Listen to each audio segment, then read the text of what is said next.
Il s'agit d'un plan porté sur 8 axes de développement qui a été présenté à l'occasion d'un point de presse tenu vendredi par le Dr Christian Ngoué Assoumo, le directeur général de l'IGAD. Une sorte de déclinaison opérationnelle sectorielle du pilier 2 du PNDT 2024-2026 avec pour corollaire l'intensification de la stratégie de diversification de l'économie.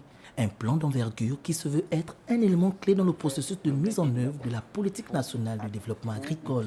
L'IGAD est donc le produit d'un partenariat public-privé et ses missions sont notamment le développement d'un tissu agricole périurbain de type privé sous forme d'une agriculture sédentaire, performante et protectrice de l'environnement. Un institut qui, dans son élan de soutien à la mise en œuvre de la politique nationale de développement agricole, a déployé son savoir-faire au service de l'agriculture.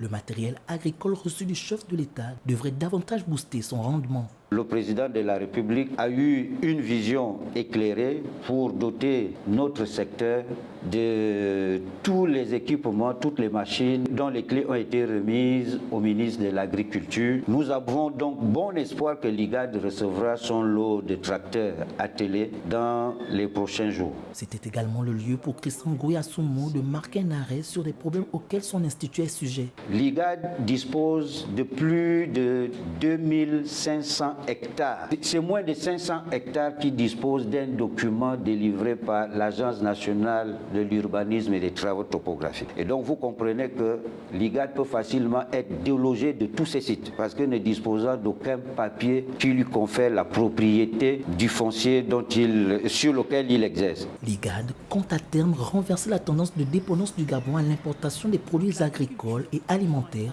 pour garantir au pays une autosuffisance alimentaire.